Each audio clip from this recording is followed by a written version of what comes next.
Want to know what the greatest hackers in the world look like and what they are capable of? Find out in today's recap of a 2014 psychological thriller movie, Open Windows. You are watching Recap Kid. The scene opens with a horde of hypnotized humans wandering around mindlessly inside a mall. The lead actor and actress are hiding on the first floor when the actor suddenly feels a sharp pain in his head. The actress tells him to stop thinking because if he doesn't, he'll too turn into one of those hypnotized humans. To stop his mind from racing, the actress kisses him and begins making love to him. Just then, the scene ends with the words, "Coming soon," and we realize that this was a promo for the upcoming movie, Dark Sky: The Third Wave. This ceremony is being watched by our protagonist, Nick Chambers, on his laptop. The lead actress of the movie, Jill Goddard, arrives on the stage and Nick takes a screenshot of that scene. He then posts it on a fan site he runs. Actually, Nick won a contest to meet his favorite actress, Jill Goddard, and he is supposed to meet her today for dinner. Nick receives an email from the Dark Sky team asking him to record a greeting video. He does exactly that and records a video with his personal introduction being at the very beginning. As soon as he sends it, he receives a call from a guy at Dark Sky Cord. Cord asks where is he right now, and Nick says in his hotel. Cord is surprised to learn this and informs him that the contest was canceled. Nick thought that he was supposed to wait in the hotel, but nobody called him to get ready because the contest was canceled. So he came all the way to Austin for nothing. Cord then sends Nick a link and asks him to drag it onto the Dark Sky website. This gives Nick access to the surveillance cameras of the theater. Cord asks Nick to take a picture of Jill where his cleavage is showing. Cord then sends another link giving Nick complete access to Jill's phone. It includes both his cameras, photos, contacts, and everything. Nick asks Cord why did he send this to him, and Cord reveals that Jill is the one who canceled the dinner for no reason. Nick feels betrayed that no one even informed him about the change and sees Jill calling her agent. Jill and her agent decided to meet in the Grand Wells Hotel, the same place where Nick is staying. Cord asks which room he is staying in and he says room number 700. Cord asks him to pick up his camera and sends him another link. This link opens a window on Nick's laptop, which shows the live feed of his camera. Cord then tells him to put this camera in front of the window so they can spy on room 686, where Jill will be meeting her agent. Cord zooms in with the camera, giving them a good view of room 686, and tells Nick to turn off the lights so no one can see their camera. Just then, a strange window pops up on Nick's laptop. He asks Cord about it, but he says there's no strange window on his screen. Cord then tells him that he's leaving, but he can call him anytime. Nick has absolutely no idea about anything and everything that is going on, and he clicks on that strange window that popped up earlier.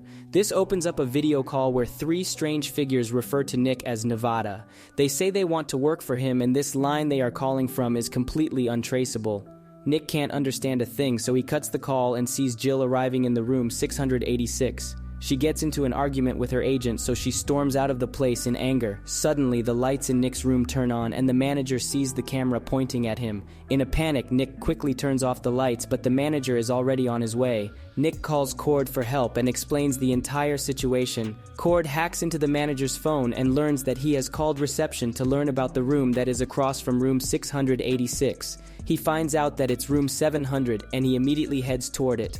Cord tells Nick to follow all of his instructions if doesn't want to get in trouble, and Nick complies. Cord tells him to put his suitcase and camera under the bed. He then tells him to reach for a bag in the Almira, and it has a taser inside it. Cord explains that the plan is very simple. When the manager enters his room, Nick needs to zap him from behind. The manager will not be able to see his face, so Nick will be safe afterward. Nick hesitates at first, but he has no other option but to comply. The manager enters his room and Nick zaps him from behind. Cord then tells him to gag the manager's mouth and cuff him at the side of the bed. Nick realizes that Cord has already prepared everything in his room. Cord then destroys all of Nick's belongings that were under the bed and tells him to leave the room with his laptop. Cord hacks into the hotel's cameras and guides him to his car parked in the basement. Nick keeps asking Cord who he is, but Cord keeps dodging all the questions. In the car, Cord tells Nick to take the 360-degree camera from the glove compartment and place it on the dashboard. Nick is fed up with the orders and refuses to follow his instructions. So, Cord threatens to leak his video to the police where he tased the manager. On top of that, the police will know everything about Nick as he himself recorded the introduction video. And the contest he won was a lie and it never existed. Poor Nick has no choice but to comply with Cord's orders, and he begins following the arrows Cord shows him. Cord tells him to keep following the arrows and leaves. The strange window pops up again and Nick gets connected to the 3 guys who call him Nevada. The 3 guys say they want to work for him. To gain his trust, the 3 guys decide to show their faces and introduce themselves as Str1p. Cord returns just then, so the Str1p mute themselves as Nick makes an excuse that he was talking to himself. Cord leaves once again and the Str1p tell Nick that they will leave an open window for him and he can call them anytime. Also, he might be the best hacker in the world, but they are the close second. Nick soon reaches the destination and Cord informs him that it was even easier to hack into Jill's computer. Cord then tells him to drag a red rectangle onto Jill's computer. Nick refuses to do that, so Cord shows himself, revealing that he is hiding in Jill's apartment and he will attack her if Nick doesn't obey. Nick agrees to drag that red rectangle onto Jill's computer as soon as she is done with her call. Meanwhile, he contacts the Str1p and tells them to track his location.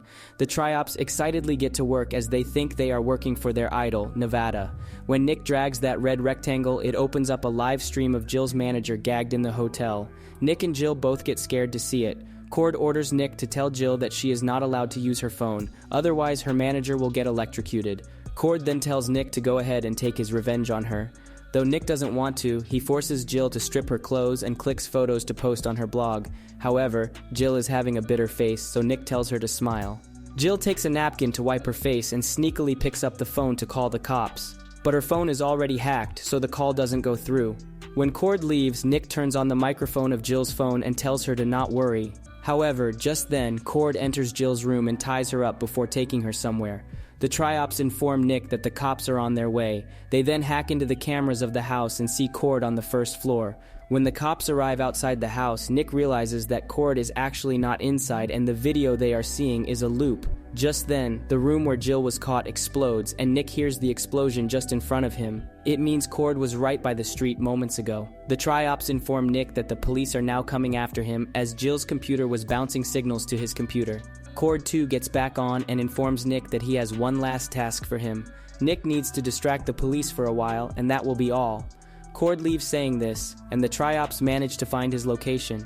They tell Nick that Cord is in a car not far away from him, so Nick begins chasing him while also evading the police.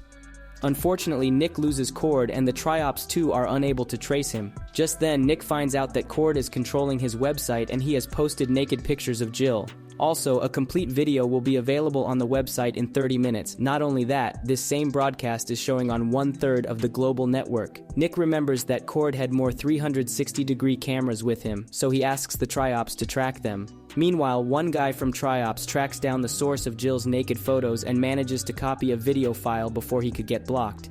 The video file's name is Team Trop's Call and the date is 2 days ago. 2 days ago, the Str1p contacted Nevada as they wanted to work for him. The Str1p realize the real Nevada, can be seen with the mask in the video file, whereas Nick is just a decoy used by Nevada to throw off the police. Nevada is actually the world's best hacker who conducts all these operations and heists for the good of the world. So Nick shouldn't worry about Jill as no one ever got hurt in Nevada's operations. Then in that video file, they see that Nevada got killed by Cord and he took control of his servers. One of the guys tracks down all those 360-degree cameras and Nick begins following him. They find out that Jill is in the trunk of the car. He learns from the Str1p that he is on his way to collide with Cord. Nick hurries and goes fast to crash with Cord, but he misses and accidentally crashes into a wall. He falls unconscious on the wheel. When he wakes up, Cord is outside his car recording him with Jill's phone. Soon after, Cord shoots Nick and he dies inside his car. When the timer of the broadcast is over, Cord doesn't give the viewers the complete nude video of Jill, but rather threatens to kill her if half of the viewers don't leave the website. Jill's life is dependent on the viewer count. As expected, the viewer count increases dramatically instead of dropping, so Cord fakes her death by exploding an abandoned factory. After that, Jill realizes her place in society and confesses that she shouldn't be a bitch to everyone around her. However, she tries to flee when she sees the opportunity but fails. Cord ties her once again, but just then gets a message from Nevada on his computer. Nevada reveals that he was impersonating Nick this whole time and real Nick is alive in the trunk of the car. Also, he didn't die when Cord shot him because he is used to wearing a bulletproof vest at all times. When Cord goes outside again, he realizes that the Nick behind the wheel was just a decoy who Nevada used. This was all an operation of Nevada to bring out Cord from hiding, and right now Nevada is back in the factory saving Jill. A fire breaks out in the factory and Cord sees through his cameras that Nevada saved Jill and they both took shelter in a bunker. Cord tries to enter the bunker too while shouting Jill's name, but the factory soon collapses and he gets crushed under the debris. Inside the bunker, Nevada and Jill have everything they need to survive for a while. They see in the news that because of Jill's sudden and tragic death, the movie Dark Sky, the third wave, will be soon released to commemorate her. Nevada apologizes to Jill for having her go through so much trouble. He reveals that he will go into hiding for a while after this, and Jill confesses that she too wants to go into hiding. When Nevada asks for how long, she says, "Long enough." That was it for the recap, guys. Let us know in the comments if you like it. Thanks for watching, and we'll see you guys in the next video.